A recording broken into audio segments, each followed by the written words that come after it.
deliver what God has given to me for you in the book of 2 Chronicles, chapter 14. When you have it, let's say amen. Amen. Our subject today is no preparation, no success. No preparation, no success. I have a quote on the end of my email page that says, "Success is not an accident, it is planned." Success is not an accident. Stuff don't come together by osmosis. It is something that we have to plan. And there's a similar quote that says, if you fail to plan, then you plan to fail. And this seems to be an area where people don't like to engage in. They'd rather somebody else do the preparation and they just get by on easy street on the glory train. They don't want to do the hard work, because there's hard work when you start talking about preparation. There's some cooks out there who like to cook, but they don't like to prepare. And they rather you cut up the onions, you cut up the green peppers, you season the this and you do the that. And when you finish with all that, then I'll come in and I'll put it all together the way it's supposed to go. But how many know no preparation, no success? There are times when there's an upcoming event or a meeting where I know that I have not properly prepared for. I'm the facilitator. And it is at these times that I really pray hard. I pray hard for success despite my lack of preparation. And then there are those times when I plan, and sometimes I overplan to ensure the event's or meeting's success. And it is at those times that I don't pray as hard, because I believe that I've done everything that I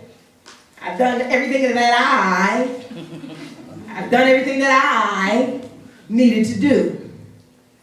And after experiencing some unanticipated problems, after I done everything I thought I needed to do, I've learned that I need to pray just as hard, whether it's planned or unplanned, whether I've planned or I've halfway planned. I need to pray just as hard, because I found out that God has a way of helping us to handle the monkey wrenches that come into our lives, the stuff that Satan decides to throw at us to cause us to fail. I mean, no, Satan is a liar. Yes. No failure here. Look at somebody and tell them, no failure here. No failure here. Sometimes I've planned for meetings and I've had my PowerPoint presentation ready, rearing to go. Studied all I needed to study. Then the thumb drive corrupts. Y'all know about that? Amen. Amen. The smart board don't work. Amen. The computer crashes. The copy machine broke down and I wasn't able to make my copies like I wanted to.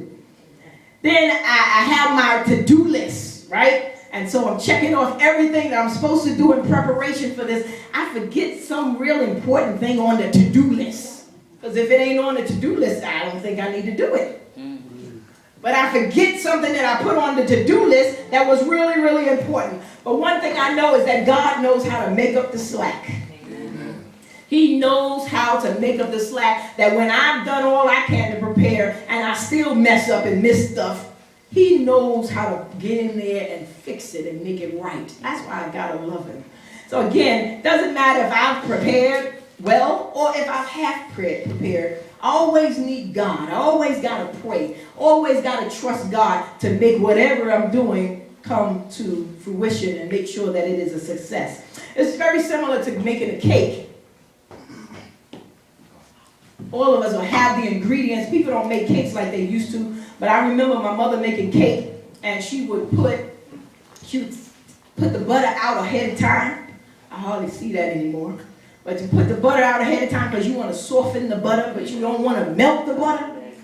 Like what we do now, we just put it in the microwave and melt the butter and pour it in the cake batter. But back in the days when they made those homemade cakes, they just put the butter on the side for a few hours so that it becomes room temperature. So when they mix it up in the batter, I don't know, it was something special about that kind of butter. But what about if you prepared a cake and you had all the ingredients ready, you mixed it and everything, and you're ready to go, and then you go to put it in the oven, and the oven don't work.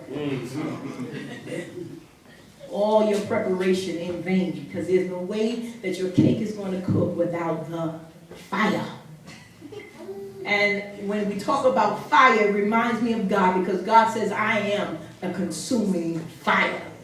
So when we prepared all we need to prepare, know that it is God who makes it come to pass.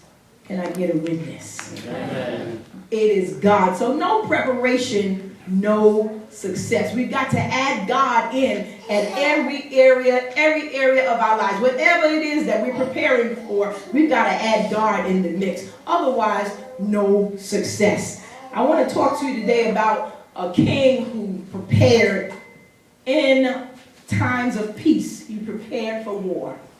And even in his preparing, it wasn't enough. When I tell you that Satan will throw some stuff at you, he will throw some stuff at you that you didn't even anticipate coming, slap you upside the head. You trying to figure out which way is up. And you prepared. You thought everything was just so. But Asa found out that he needed God. And it's not that he didn't know he needed God. He knew he needed God.